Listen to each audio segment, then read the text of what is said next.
Good morning. Today we look at Psalms 18 and 19. And Psalm 18 is a little bit of a longer psalm in many ways. It's a psalm of thanks for victory to God, a psalm of David that he starts out praising God and then describing some of what God did in the battle that King David was then successful in, and ends up giving thanks for that. And he starts, I love you, Lord, my strength. The Lord is my rock, my fortress, my deliverer, my rock in whom I take refuge. And I've got written in my Bible, on Christ, the rock I stand, and the solid rock I stand. And it's a beautiful hymn that we sing, and it's just a reminder for us that God is there, that he is a rock, immovable and unshakable and firm and solid. And we can count on that solidity of God, that what God says is true, what God promises will happen. And he says, I take my refuge in him, my shield. You're the horn of my salvation. I call upon the Lord who is worthy to be praised, and I will be saved from my enemies. And verse 4 and 5 is, the cords of death encompass me, the torrents of perdition assail me, the cords of Sheol entangle me, and the snares of death confront me. And so here is that, death, perdition, Sheol. I mean, it's that place of eternal punishment, damnation, and it's the reminder that sinners, evil people, go to that eternal place of damnation, and they face that utter destruction. And then in verse 6, it's, I turned in my distress and I cried to the Lord, and my cry reached his ears. Again, that confidence that King David had, that when he prayed, when he spoke to God, that God heard him, and that God would indeed act and answer. And then starting in verse 7, these are responding to the acts of God in this battle. The earth reeled and shook, the foundations quaked, smoke went from his nostrils and devoured them. He bowed the heavens, and thick darkness was under his feet. And in verse 14, he sent out his arrows and scattered them. He flashed his lightning and routed them. The channels of the sea were seen, and he reached down from on high, and he took me.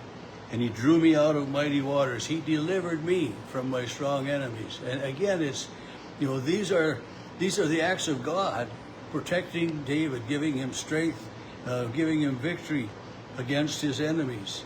It says, and for those who hated me, they were too mighty for me.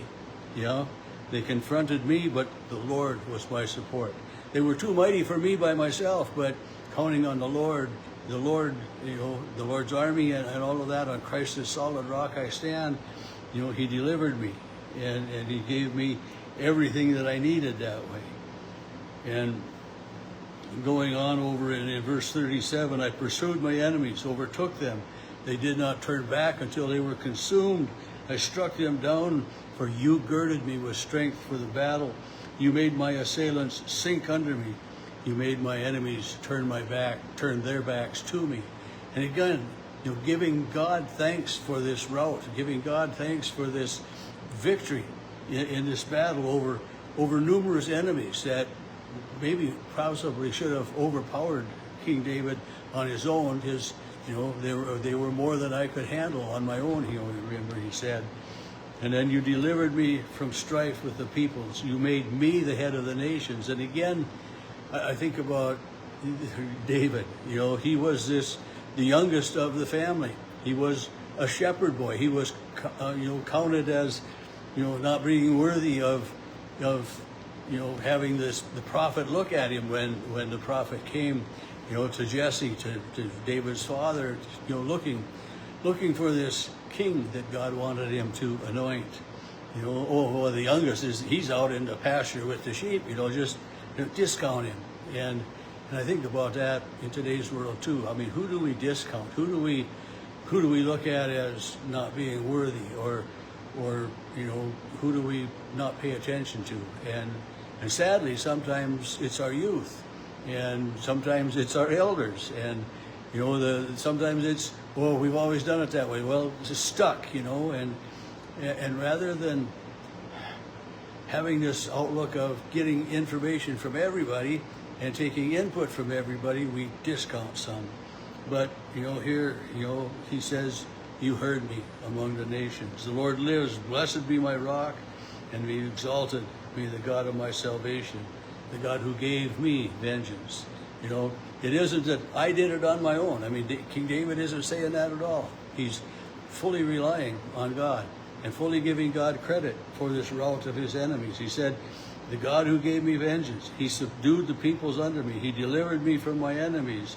Indeed, you exalted me among my adversaries. And so it's, you know, giving thanks for this victory that David had against this army that was against him, and giving God credit for hearing, for acting, for blessing, and for watching over. And he ends with, for this I will praise you, O Lord. You know, I will be ever thankful for you. I will ever talk about this, Lord. Great triumphs he gives to his king and shows his steadfast love to David and his descendants. King David knows the promise from God that, you know, that his son will succeed him, and, you know, Solomon, and that there, you know, the promise of Jesus comes through King David as well. And so this king who was a no account shepherd boy, you know, becomes a very valuable tool for God in so many different ways. Psalm 19, again, a psalm of David. The heavens tell the glory of God, his firmament proclaims his handiwork. And it's, you know, giving God praise as the creator, the nurturer of all of nature. And, you know, the law of the Lord is perfect. The precepts of the Lord are right. The commandments are clear. They enlighten our eyes. The fear of the Lord is pure. And then, more to be desired are they. The ways of the Lord are more to be desired than gold or silver or honey, or, you know, that way. And the last verse of Psalm 19 is, may the words of my mouth and the meditations of my heart be acceptable to you, O Lord, my rock and my redeemer. And I know I have used that verse as a prayer before a sermon or a prayer at the end of a sermon. And I've heard many other pastors use that same thing. And you think about that. May the words of my mouth and the meditations of my heart be acceptable to you, O Lord, my God, my rock and my strength. And so it isn't just uplifting ourselves, but, you know, asking that God would make sure that our words are acceptable, but that what we say and what we think and what we do will be acceptable to God. And I think about that too, as to in our world today. I mean, every once in a while I got to bring up our world today because this is where we live. But in our world today, there are many who discount the Word of God, who don't worry about their thoughts, their words being acceptable to God. And, you know, it's, you know, people just, they discount God that way, and it's my life. I can live as I want. I can do what I want, and, you know, it doesn't matter if it affects someone else negatively. It's my life, and I can live my life as I want. But the words of my mouth, the meditations of my heart, the things that I do, how I interact with others, it has a definite impact. And when we do and when we live as God would have us, that impact is what God would be pleased with. And so it's just, you know, I think about that verse, and that's a verse to just like Psalm 46:10, you know, be still and know that I am God. It's a verse that, you know, just to take time and sit and meditate and think on that, pray on that one, you know, that may the words of my mouth and the meditations of my heart be acceptable to you, O Lord, my rock and my redeemer. And then going back to that where we started, on Christ the solid rock I stand, you know, all other ground is sinking sand. And King David knew that and proclaimed that boldly and faithfully in and through his psalms and in and through his life.